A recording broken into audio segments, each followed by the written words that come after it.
খালে নজর কলকাতা পুরসভার। বর্ষায় জমা জলের দুর্ভোগ এড়াতে খাল সংস্কার করা হচ্ছে। পুরসভার এখন নজর জোকায়, সেখানকার 12টি খাল সংস্কার করা হবে। এতে খরচ প্রায় 150 কোটি টাকা। এর ফলে নিকাশি ব্যবস্থাও উন্নত হবে বলে আশা কলকাতা পুরসভার।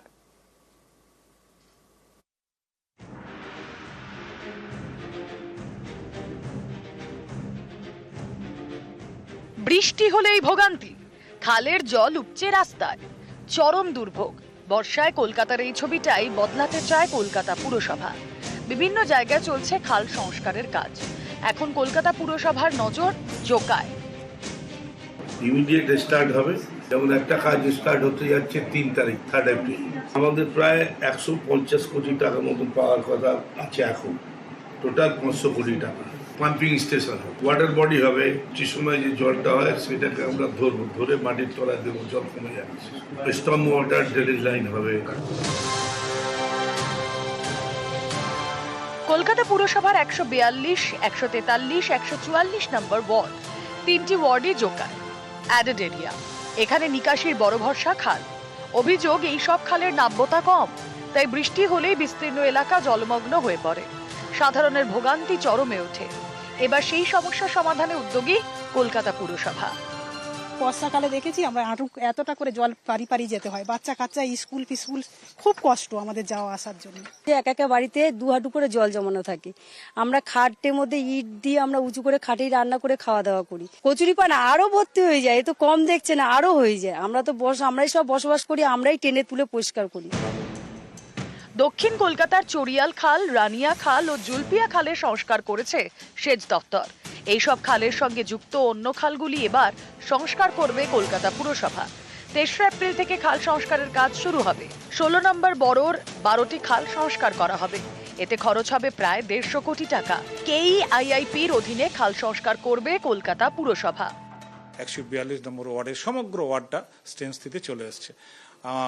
তার টেন্ডার হয়ে গেছে, প্রসেস হয়ে গেছে, খুব তাড়াতাড়ি সেই কাজ শুরু হবে। বর্ষার সময় যদি আমরা করি তাহলে মানুষ জলবন্দী হওয়ার সংখ্যা থাকে, সেই জন্য আমরা আগে থেকেই এই প্রিকশনটা নিয়ে আমরা কাজ করি, যাতে বর্ষার সময় কোনো মানুষের এই জল যন্ত্রণা যেন ভোগ করতে না হয়।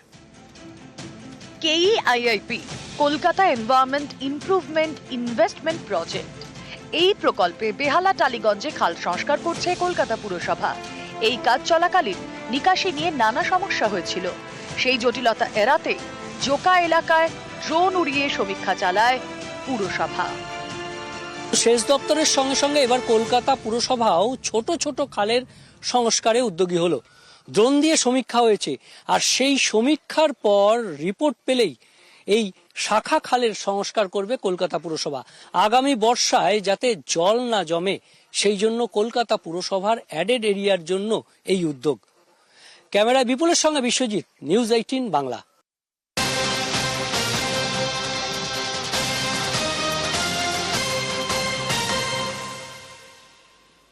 লালমাটির জেলা পুরুলিয়া, আর সেই পুরুলিয়াতে এমনিতেই জল নিয়ে নানান সমস্যা দেখা যায়।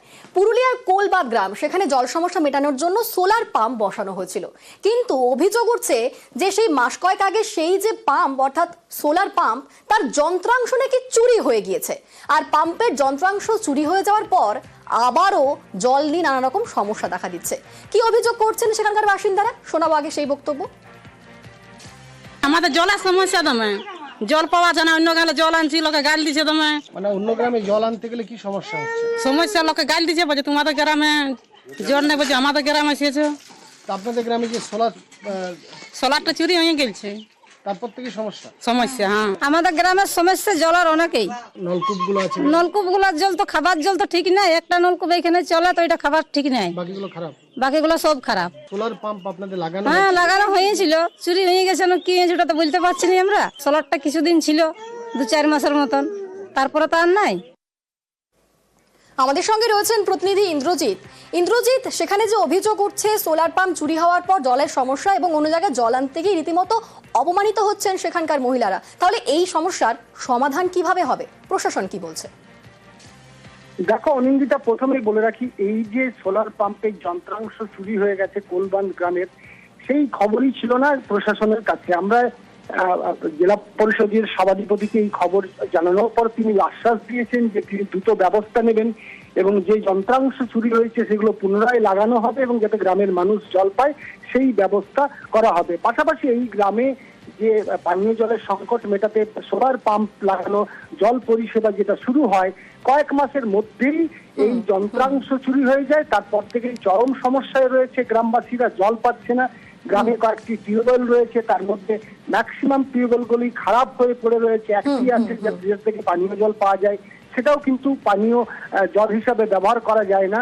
অন্যদিকে পাশের গ্রাম থেকে জল আনতে গেলে পাশের গ্রামের থেকে জল আনার সমস্যায় সময় পড়তে হচ্ছে সমস্যায় মহিলাদের পড়তে এবং হয়। তারপর অপমান প্রশাসন আশ্বাস দিয়েছে এবং এই সমস্যার সমাধান করা হবে। ধন্যবাদ। 2 নম্বর ব্লকে এই যে জলের সমস্যা, যেখানে ওয়াটার পাম্প থেকে বিভিন্ন সামগ্রী চুরি হয়ে গেছে, বিষয়টা যদি আমার জানা ছিল না, আমি জানলাম, অবশ্যই তদন্ত করা হবে এবং যারা করেছেন তাদেরকেও আমি বলবো যে যেহেতু এটা জল মানে প্রত্যেক একটা সামগ্রিক মানুষের সবার প্রয়োজন এই খাবার জলটা, তো এই কাজগুলোর জন্য তারা না করে তারপরে হচ্ছে যে অবশ্যই আমরা দেখছি এবং ওটা সারার অবশ্যই ব্যবস্থা করা হচ্ছে যাতে মানুষ জলটা পায়। আজ কাঁথিতে সমবায় ভোট, আজ কাঁথি সমবায় ব্যাংকের নির্বাচন। সমবায় ভোটে কেন্দ্রীয় বাহিনীর আর্জি খারিজ, রাজ্য পুলিশ দিয়েই ভোট হবে সমবায় ব্যাংকে। 13 কেন্দ্রে 78 জন ডেলিগেটের নির্বাচন। আজই সমবায় ভোটের গণনা।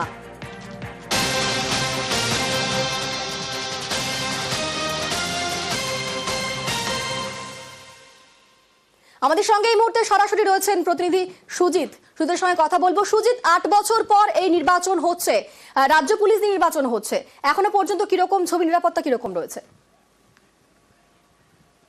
দেখো, ভোট শুরু হয়েছে 1 ঘন্টা আগে, এখন ঘড়িতে অনিন্দিতা 10টা বাজে। 1 ঘন্টায় ভোট একটু ঢিমে তালে শুরু হয়েছে এবং দেখা যাচ্ছে পুলিশের তৎপরতা রয়েছে।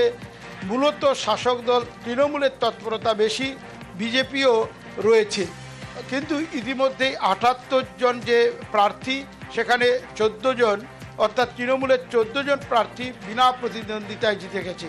কিন্তু বাকি আসনে যে ভোট হচ্ছে, 13টি ভোট কেন্দ্রে ভোট হচ্ছে একদম টান টান, যে নিরাপত্তা ব্যবস্থা রয়েছে এবং সেখানে 2টো পর্যন্ত ভোট যেখানে হবে সেখানে দেখা যাচ্ছে ধীরে ধীরে ভোটাররা আসছেন।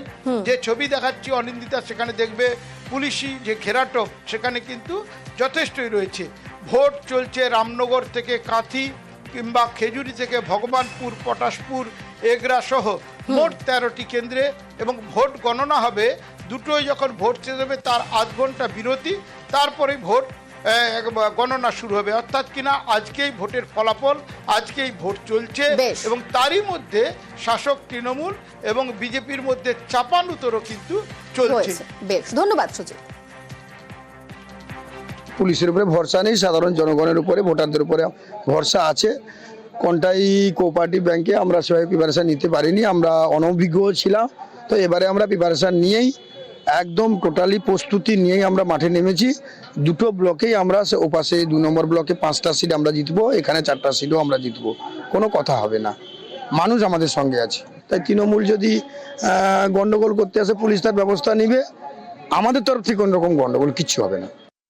আমার বিধানসভা কেন্দ্রে 2টো জায়গায় ভোট হচ্ছে, এখন সংখ্যা খুব কম, তবে নির্বিঘ্নে ভোট চলছে, কোনো অসুবিধা নেই, কেউ কোনো ভয় দেখাচ্ছে না, আর কোনো আতঙ্কের কোনো কারণ নেই। এবং এগুলো সমস্ত মিথ্যে অজুহাত। ওরা বুঝতে পেরেছে যে বিরোধী পক্ষ এখানে প্রার্থী দিতে পারেনি, আর তাতে ভোটারদের আমরা ভয় দেখাতে যাবো কেন? ওদের পরাজয় সুনিশ্চিত, শুধুমাত্র নমিনেশন করতে হয়, করেছে, থানায় অভিযোগ করুক, আমরা ব্যবস্থা নেব। কে ভয় দেখাচ্ছে আমরাই ব্যবস্থা নিই।